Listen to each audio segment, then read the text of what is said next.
अल्लामा रफ़ीक trust ना ही सिर्फ health camps का इनेकाद कर रहा है बल्कि ख़वातीन को खुद मुख्तार बनाने के लिए English speaking, computer classes, mehndi और ब्यूटिशन के कोर्सेज का इनेकाद भी कर रहा है।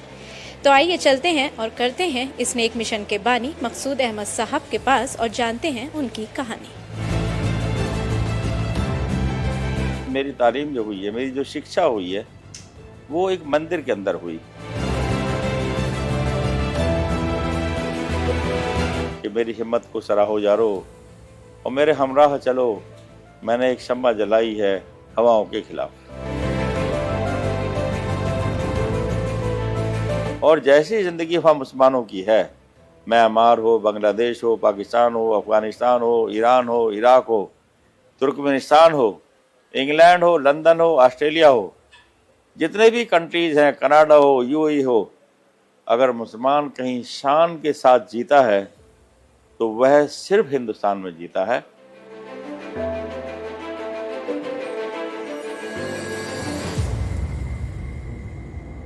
जी मकसूद साहब, सबसे पहले आप ये बताइए कि ये अल्लामा रफ़ीक ट्रस्ट, अल्लामा रफ़ीक कौन थे और इनके नाम पे क्यों है?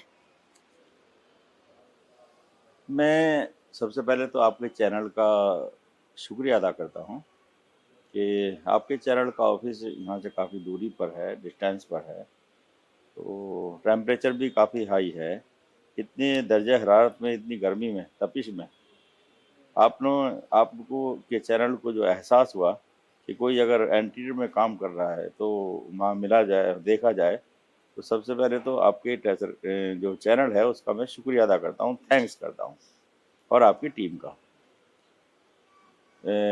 अब दूसरा जो आपने सवाल किया कि अल्लामा रफ़ीक साहब कौन थे, तो अल्लामा रफ़ीक साहब हाफिज़ थे, आलिम थे, दारुल देवबंद से फ़ारिग थे और दारुल के जो मुहतमिम थे कारी तैयब साहब, जो मौलाना कासिम नानोतवी की फैमिली से हैं, उनके खलीफा थे। और उनके खलीफा भी तकरीबन एंड ऑफ द लाइफ, आखिर तक रहे, जब तक कारी तैयब साहब रहे, 35 साल के करीब वो मुहतमिम थे, तो ये भी 35-34 साल तक उनके खलीफा रहे।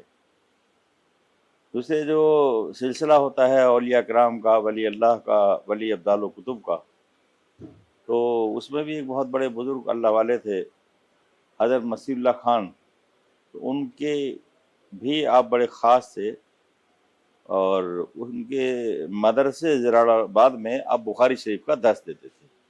सियासत पर नज़र रखते थे, सियासी समझबूझ थी, लेकिन सियासत के अंदर आकर के सियासत नहीं करते थे, लेकिन सियासी हलकों में उनका अपना वजूद था, अपना असर था। और जब उनका इंतकाल हुआ 1990 में, तो उस वक्त जो प्रधानमंत्री चंद्रशेखर जी थे, वो खुद वहाँ तशरीफ ले गए, राजा विश्वनाथ प्रताप सिंह गए, चौधरी देवीलाल जी गए, तो उससे उनकी जो कद्दावर शख्सियत है उसके बारे में ये मालूम होता है कि जिसके लिए प्रधानमंत्री जैसे लोग उनके जनाजे की नमाज में शिरकत के लिए जाएं, उनका क्या मामला होगा। अब ये तो हो गई अल्लामा रफ़ीक साहब की बात। अब आप ये अपने बारे में कुछ बताइए और ये बताइए कि ये समाजी खिदमत करने का जो तहरीक मिली आपको, वो क्यों महसूस हुई? कहाँ से आपकी शुरुआत हुई इस सफ़र की? हमला जी, मेरी जो तालीम है वो एक सरकारी प्राइमरी स्कूल से शुरू हुई, प्राइमरी पाठशाला टोडापुर। ये पहले मेरठ ज़िले में था, फिर मौर्या जी जब गाज़ियाबाद के एमपी हुए तो गाज़ियाबाद ज़िला हो गया, और फिर बहन कुमारी मायावती के ज़माने में हापुड़ को अलग ज़िला कर दिया, तो आज के दिनों में ये गांव जो है वो हापुड़ ज़िले में है। उसी गांव के पास मेरा गांव हिम्मतपुर। और फिर कुछ दिन के बाद मेरी तालीम जो हुई है, मेरी जो शिक्षा हुई है, वो एक मंदिर के अंदर हुई। तो घर की परवरिश का मुझ पर बचपन से उसका असर था। तो मैं मंदिर में ये कहता था, जो वहाँ के हेड मास्टर थे, कि मुझे नमाज पढ़ने भी जाना है। हालांकि उस वक्त मेरी उम्र जो 7-8 साल या 9 साल रही होगी, तो वो जो मंदिर के पुजारी थे वो मुझसे कहते थे कि ये फर्श बिल्कुल साफ है, यहीं नमाज पढ़ लो। और मैं मंदिर में नमाज पढ़ लिया करता था। अच्छा। फिर एक जाटों का स्कूल था, जूनियर हाई स्कूल खरड़िया, वहाँ मेरी शिक्षा हुई। फिर RS के इंटर कॉलेज सिंभावली में मैंने 12th क्लास की। फिर किसान डिग्री कॉलेज सिंभावली से BSc करी। फिर MSc करी मोदीनगर से। मुझे ये फख्र भी है कि मेरी तमाम एजुकेशन जो है हिंदू स्कूल्स में हुई। मुझे इस पर खुशी है, मुझे इस पर फख्र है। मैं एक दिन भी किसी मुस्लिम स्कूल में नहीं गया। और कभी कभी तो मुझे ऐसा भी लगता है कि अगर शायद मैं कहीं जामिया या अलीगढ़ में चला जाता जी। तो शायद मैं मिशनरी का आदमी ना बनता। तो ये भी मेरे लिए अच्छा हुआ और ये सकारात्मक हुआ कि मैंने वहाँ देखा किस तरह से वो लोग काम करते हैं, कैसे वो कैडर बनाते हैं, कैसे वो स्किल डेवलपमेंट करते हैं और कैसे जंगलों में वो अपना आगे अपलिफ्टमेंट अपनी कम्युनिटी को कर रहे हैं। जिस वक्त मैं मोदीनगर बसा तो उस वक्त मोदीनगर आबादी नहीं, वो इंडस्ट्री लगा रहे हैं। जिस वक्त सिंभावली कस्बा नहीं, वो शुगर फैक्ट्री लगा रहे हैं। हम अपनी आबादियों में लगाते हैं बिरयानी, कोरमा, कबाब। बिल्कुल सही बात। वो अपनी आबादियों में लगाते हैं industry, school, college, skill centre, medical college, engineering college. और बात करते हैं कि हमारे साथ इनजस्टिस हो गया। हमारे रोल मॉडल प्रोफेट मोहम्मद हैं। हमारी ज़िंदगी में जो अक्स है वो कुरान का होना चाहिए, रसूलुल्लाह का होना चाहिए। और कुरान और इस्लाम ने तो हमें बताया है कि जिस मुल्क में रहो उससे वफादारी करो। ये हमारा वाक्य नहीं है, हमारा स्टेटमेंट नहीं है, बल्कि हमारा मजहब सिखाता है कि जहाँ रहते हो वहाँ के कवानीन को मानिए, वहाँ के कवानीन के हिसाब से चलिए। मुसलमान तो सीधे हाथ से काम करते हैं, लेकिन हिंदुस्तान में तो उल्टे हाथ पे चलते हैं। तो फिर उल्टे हाथ पे क्यों चलते हैं? मुसलमानों को तो सीधे हाथ पे चलना चाहिए। क्यों? क्योंकि भारत का कानून है। तो मुसलमान तो ज़कात निकालने का हुक्म है, तो टैक्स क्यों देते हैं मुसलमान 30%? क्योंकि गवर्नमेंट ऑफ इंडिया जहाँ हम रहते हैं वहाँ का कानून है जी। और वो हमारे लिए लाजमी है। हुकूमतों से मिल करके, हुकूमतों से अपना राइट लेकर के हम आगे बढ़ते चले जाएंगे। तो जैसे हमारे मुख्तसर से सेंटर में कई लड़के गवर्नमेंट स्कूल में टीचर लग गए, कई लड़के MBBS हो गए, कई लड़के BMS हो गए। एक लड़का हमारा यहाँ से पढ़ करके BMS फाइनल में है, जैद अहमद, और उसने वहाँ सेंट्रल काउंसलर का इलेक्शन जीता और आमना जी 73 वोटों से ABVP को हराया NSUI के बैनर से। एक लड़का अभी राम मनोज तिवारी यहाँ पढ़ता था, 2022 तक उसने यहाँ सीखा बहुत कुछ। सीखने के बाद उसकी बहुत हिम्मत डाउन थी, कमज़ोर था, लेकिन उसे आत्मविश्वास हुआ, उसे हौसला मिला और वो दिल्ली गवर्नमेंट DSSB के through TGT science as a TGT science काम कर रहा है। मुसलमान लड़के भी, मुसलमान लड़कियां भी और सभी जो बरादरी, चूँकि इलाका ये वाल सिटी मुस्लिम मेजोरिटी इलाका है, इसलिए ज़्यादा मुसलमान बच्चे ही आते हैं। लेकिन अगर कोई कास्ट का, बिरादरी का अगर कोई और भी आता तो हम उसको वापस नहीं करते। जी नहीं, आपने तो नाम बताया ही है। तो यहाँ काफ़ी लोग जो आए हैं उन्होंने मेहंदी के भी कोर्स किए हैं, मोमबत्ती बनाने के भी काम किए हैं और स्क्रीन पेंटिंग के भी काम सीखे हैं। कंप्यूटर में भी करके वो काफ़ी आगे बढ़ गए हैं। बिजनेस भी काफ़ी हाई फाई पहुँच गए हैं। काफ़ी लड़के साहिबाद इंडस्ट्री एरिया पहुंच गए हैं। काफ़ी लड़के मसूरी इंडस्ट्रियल एरिया में इंडस्ट्री लगाए बैठे हैं। वो लोग जो मामूली शऊडंडी झुग्गियों में रहते थे, अब वो इंडस्ट्री के मालिक बन के MD कहलाते हैं। आप ये बताइए कि अल्लामा रफ़ीक ट्रस्ट के बुनियादी मकासद क्या हैं और इसके मिशन क्या हैं आगे ज़िंदगी में? अल्लामा रफ़ीक ट्रस्ट का जो मकसद है वो है कि इक्वलिटी, जस्टिस, कम्युनल हारमोनी। अगर हमारे प्यार मोहब्बत से हम रहेंगे तो समाज का ताना बाना चलता रहेगा। और अगर ये हमने आपस में नफरत खड़ी कर ली तो हमारा ताना बाना नहीं चलेगा। सही बात। तो हमारा असल, हम वक्त वक्त पे प्रोग्राम करते रहते हैं कम्युनल हारमोनी के लिए। हम इस पर रैली निकालते रहते हैं, हम छोटी छोटी मीटिंग कॉर्नर्स की करते रहते हैं, ताकि आपस में मोहब्बत और प्यार का पैगाम न सिर्फ कह के बल्कि करके, उसके लिए हम जो लोग सड़क पे खाली होते हैं, बेरोजगार होते हैं, या किसी वजह से जेल चले गए, लोगों ने अपने घर वालों ने छोड़ दिया, तो हम कई मौके पे उनको थोड़ा फाइनेंशियल उनकी मदद करके उनके कारोबार सेटल करने में भी ट्रस्ट की तरफ से मदद करते हैं, कोशिश करते हैं। कई ऐसे लोग हैं, एक साहब हैं तो वो डॉक्टर थे, क्लिनिक के पैसे नहीं थे, उन्होंने कहा मेरा नाम मत बताना, मुझे अगर आप 50,000 दे दें तो मेरी क्लिनिक सेट हो जाएगी। एक लड़का था, उसके नीलामी के घर के ऑर्डर आ गए शाहगंज गली शतरा में, मेरे पास आया, हमने कहा उनका तुम बैंक वाले से तो हम कह देंगे घर नीलाम नहीं करेंगे, घर ना बेचो वरना किराए पर आ जाओगे। तो उसको माल के थोड़ा पैसे दे दिए, माल से उसका आगे काम बढ़ा, उसको प्रॉफिट से किस्त देने लगा, उसका मकान भी बाकी है और बैंक से उसका सारा लोन भी खत्म हो गया। बहुत बहुत बढ़िया बात है। ये तो आपकी बड़ी बात है कि आप सिर्फ हिस्सा कह रहे हैं, लेकिन अल्लामा रफ़ीक ट्रस्ट का बहुत बड़ा हाथ है इन सब चीज़ों में। जब ये ट्रस्ट बना, पहले तो आप मुझे ये बताइए कि इसका क़याम का क्या साल था, कब बना, और दूसरी चीज़ कि उसके बाद आपको किन चैलेंजेस का सामना करना पड़ा है। 1 मार्च 1996 में ट्रस्ट रजिस्टर्ड हुआ, और यहाँ चूँकि तालीम का माहौल नहीं था, यहाँ बिल्डर और दूसरे कारोबार का उरूज ज़्यादा था, तो लोग ये समझ ही नहीं पाए कि ये स्कूल और कॉलेज और ये सेंटर भी कोई चीज़ होती है। तो इसलिए अलॉटमेंट लोग अपोजिशन करते रहे, लेटर लिखते रहे। शायद यहाँ 2 या 3 ही लोग ऐसे हैं इस 4 लाख की आबादी में जी। जो काउंसलर और एमएलए के ओहदे पर रह करके हमारे खिलाफ लेटर नहीं लिखा। जैसे उसमें अजहर शगुफा ने हमारे खिलाफ लेटर नहीं लिखा, जी। हारून यूसुफ जो एमएलए थे उन्होंने लेटर नहीं लिखा, ताजदार बाबर यहाँ एमएलए थे उन्होंने लेटर नहीं लिखा खिलाफ। बाकी सब ने तो हमारे खिलाफ लिख के अलॉटमेंट कैंसिल कराने की अपील की। वो अलग बात है कि जब वो लेटर अलॉटमेंट कैंसिल कराने का लिखते थे और गवर्नमेंट के लोग आते थे और वो देखते थे, तो उनकी एक शिकायत पर 1 फ्लोर से 2 फ्लोर हमारे पास हो गए।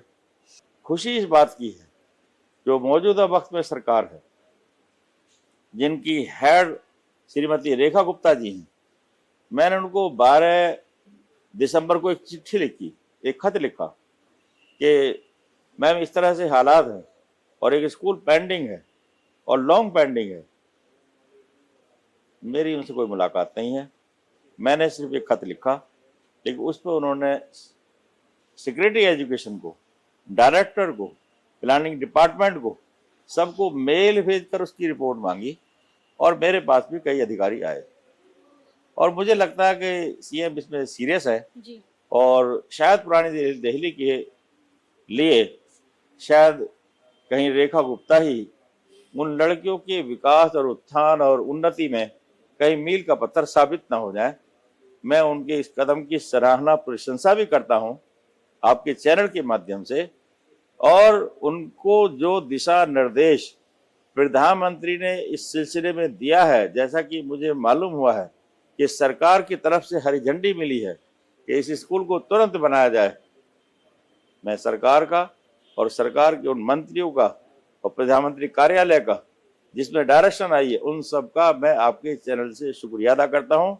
और यहाँ की आवाम को जो गिफ्ट मिलने जा रहा है, खास तौर से जो लड़कियां यहाँ पढ़ेंगी और जो लेडीज टीचर उसमें होंगी, उनको जो रोजगार मिलेगा, और जब स्कूल होगा तो उसमें हेल्थ कैंपस भी होगा, प्ले ग्राउंड भी होगा, ये एक सराहनीय कदम होगा जिसकी जितनी प्रशंसा की जाए वो इतना ही कम है। लेकिन मैं एक बात और भी कहना चाहता हूं कि जो लोग इस वक्त चाहे दिल्ली वक्फ बोर्ड के हों या दूसरी एजेंसियों की हों, अगर कोई उसमें अड़चन डाल रहा है तो सीएम साहिबा उस पर कठोर कार्रवाई करवा के और उसकी जल्द से जल्द इस समस्या का निवारण करके और खुद अपने हाथ से इसकी बुनियाद रखे और इसकी शुरुआत करें। हम उनका खैर मकदम करने के लिए न सिर्फ ट्रस्ट के लोग बल्कि समाज के दूसरे लोग भी उनके वेलकम के लिए तैयार हैं। बहुत अच्छी बात कही आपने। तो मकसूद साहब, आपको यहाँ पे जो जो ये ट्रस्ट चला रहे हैं, तो क्या हुकूमत से या दीगर किसी इरादों से कोई ताउन हासिल है? दिल्ली गवर्नमेंट का माइनॉरिटी कमीशन था। पहले हमारी जो स्किल सेंटर होता था, तो उसका वो रिएम्बर्समेंट बिलो का करता था। अब काफी दिन से माइनॉरिटी कमीशन बना हुआ नहीं है, तो और जो पीछे आम आदमी की पार्टी की सरकार थी, उसमें भी दिल्ली माइनॉरिटी कमीशन का जो रिएम्बर्समेंट का जो प्रोसीजर था, वो उन्होंने पूरा नहीं किया, बल्कि जो 16-17 करोड़ रुपए उनको पैसा मिला था जीएडी से, वो उन्होंने सरकार को वापस कर दिया। तो इस ट्रस्ट में पढ़ने के बाद कोई ऐसे बच्चों की बात बताएं जो आगे मेडिकल में या यूपीएससी में या दीगर किसी और कोर्सेज में या ख्वातीन खुद मुख्तार हुई हैं, ऐसे लोगों के बारे में बताइए। यूपीएससी में तो यहाँ से अभी कोई बच्चा सेलेक्ट नहीं हुआ, लेकिन दिल्ली पुलिस में जी। जो पंत हॉस्पिटल की चौकी है, वहाँ एक लड़का नदीम है, वो यहीं से पढ़ के और यहीं से सारे काम करके यहीं से निकला, और वो इंस्पेक्टर है। Government senior secondary school DSSB के थ्रू 7-8 से ज्यादा लड़के गवर्नमेंट स्कूल में सेलेक्ट हो चुके हैं। अनस नाम का लड़का है, पीजीटी कॉमर्स है, government senior secondary Lajpat Nagar में। एक और लड़की है, मेरा उस वक्त नाम ध्यान में नहीं आ रहा, वो government senior secondary school Paharganj में, वो यहीं की स्टूडेंट रही 6ठी से लेके और आखिर तक, और वो गवर्नमेंट स्कूल में टीजीटी सोशल साइंस है। तो ऐसे बहुत सारे ऐसे नाम हैं जो गवर्नमेंट स्कूलों में सेलेक्ट हुए। डीएसएसबी के थ्रू टीचिंग में भी और नॉन टीचिंग में भी, लेकिन यूपीएससी में हमारा कोई बच्चा अभी तक सेलेक्ट नहीं हुआ, लेकिन इसकी कोशिश जारी है और एक ना एक दिन जरूर रिजल्ट आएगा, वहां पे भी हमारे बच्चे सेलेक्ट होंगे इंशाल्लाह। ये जो आप हेल्थ कैंप्स ऑर्गेनाइज करवाते हैं, फ्री हेल्थ कैंप्स, उसके बारे में बताइए। और ये यहाँ मैं देख पा रही हूँ कि एक डॉक्टर यहाँ पे बैठे हुए हैं मुसलसल, तो ये बताइए कि ये डॉक्टर यहाँ पे चेकअप क्या चार्ज करते हैं, क्या किस हिसाब से है सब चीज़? ये डॉक्टर नजम साहब हैं, इनके फादर एमएलए थे डॉक्टर वदूद खान साहब, और ये अपनी सर्विस देते थे, मात्र 30 रुपये चार्ज करते हैं, और उसमें सब दवाइयाँ वगैरह देते हैं। अगर एलोपैथिक के मरीज आते हैं तो एलोपैथिक, और यूनानी और आयुर्वेद के आते हैं तो यूनानी और आयुर्वेदिक, ये सब इन्हें दवाई देते हैं उस 30 रुपये में, और शुगर ये 20 रुपये में चेक करते हैं। किसी पे नहीं होते 30 रुपये तो उसको भी दवाई देते हैं। और कैंप में एक मरतबा कैंप अभी हमारा गंगाराम के कोलैबोरेशन में लगा था, तो गंगाराम के डॉक्टर्स ने हमसे कोई चार्ज नहीं लिया। उनकी कुछ मशीनरी आई थी तो उसको गाड़ी का चार्ज उन्होंने लिया था। अच्छा। बाकी डॉक्टर्स की फीस या कोई और चार्ज हमसे नहीं लिया। एक कैंप में अपोलो हॉस्पिटल ने कोलैबोरेशन में लगाया, तो उन्होंने भी हमसे कोई चार्ज नहीं लिया, सिवाय वही जो उनकी मशीनरी हम लेकर आए थे, गाड़ी से लेकर आए, गाड़ी से छोड़ कर आए, तो उसके नॉमिनल चार्ज उन्होंने लिए थे। राजीव गांधी कैंसर हॉस्पिटल भी हमारे साथ यहाँ पार्टनरशिप में कैंप लगा चुका है, तो उन्होंने भी हमसे वही जो नॉमिनल, सिर्फ अपनी मशीनरी लाने ले जाने के उन्होंने हमसे चार्ज लिए, लेकिन उनकी तमाम जो स्पेशलिस्ट डॉक्टर थे उन सब की सर्विसेज उन्होंने फ्री दी, सबने फ्री दी। तो इस तरह से जितने भी हॉस्पिटल हैं वो यहाँ हमसे कोई चार्ज नहीं लेते जी। और जब वो हमसे चार्ज नहीं लेते तो हम आगे मरीजों से पैसे नहीं लेते जी। तो एक अच्छा खासा फायदा ये हो रहा है कि इतने बड़े हॉस्पिटल्स के लोग, फोर्टिस का भी यहाँ कैंप लग चुका है, तो वो बड़े बड़े हॉस्पिटल के डॉक्टर, और वो फ्री में लोगों को यहाँ उनका ईसीजी आके कर देते हैं, डेंटल चेकअप कर देते हैं, आंखों का सारा जो सिस्टम होता है उससे चेकअप कर लेते हैं, उन्हें दवाई यहाँ फ्री मिल जाती हैं। वो 1 महीने में एक बार हमारा होता है। अच्छा, क्या अंदाज़न आप बता सकते हैं कि अब तक कितने बच्चे यहाँ से पढ़ के पास आउट हो चुके हैं, और जो ख़वातीन यहाँ पर आ रही हैं, अपने मतलब बैचेस के बारे में, और जो भी आप यहाँ पे कोर्सेज करा रहे हैं उसके बारे में ज़रा तफसील से बताएं। यहाँ मेडिकल में तो तकरीबन 17-18 बच्चे सेलेक्ट हो चुके हैं। सऊदी अरब में भी लड़का सुबहाने काम कर रहा है, तिब्बिया कॉलेज में भी 4-5 लड़के हैं, अफनान है, जैद है, और इसी तरह से जो फार्मेसी में भी लड़के हैं यहाँ के आगे निकले हुए, अरबिन के सामने जुहैब, उसका करोड़ों का बिजनेस है इस वक्त, जो है अरविंद के सामने जेड फार्मेसी। जी। तो इसी तरह बहुत सारी लड़कियां भी बहुत हायर उसमें चली गई। और ये जो ट्रेलिंग है, अभी जो लाल किले पे जो ब्लास्ट हुआ था जी। और उसमें एक लड़के की डेथ हुई थी, मोहसिन। तो उनकी जो मिसेज हैं सुल्ताना, उन्होंने यहीं से जो है सिलाई सीखी है। और उस वक्त वो सिलाई सीखना उस वक्त से कारगर हो गया जब उनके शौहर का अचानक हादसा हुआ। और वो उससे अपना कुछ कपड़े सी लेती हैं, उनसे पैसा मिल जाता है, जी। जिससे समाज के लोगों के सामने उनको हाथ नहीं फैलाना पड़ रहा।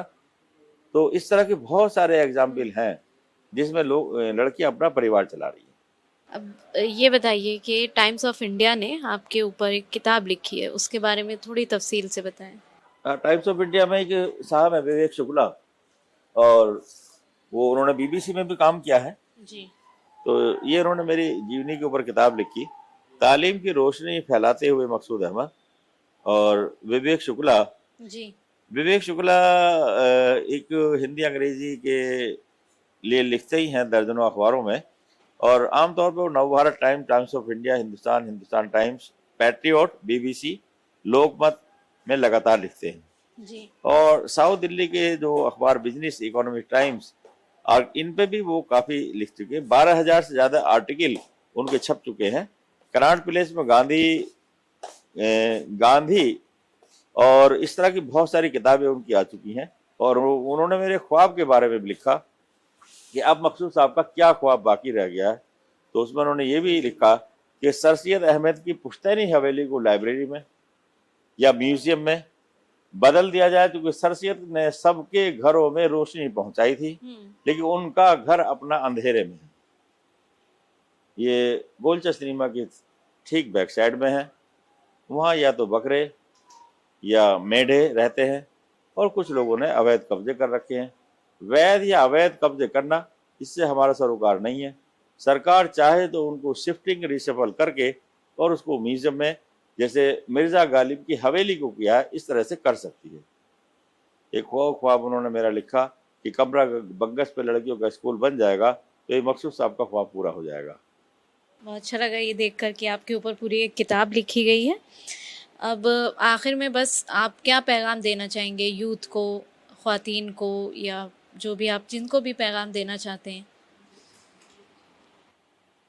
मैं ये पैगाम देना चाहता हूँ कि इस हिंदुस्तान में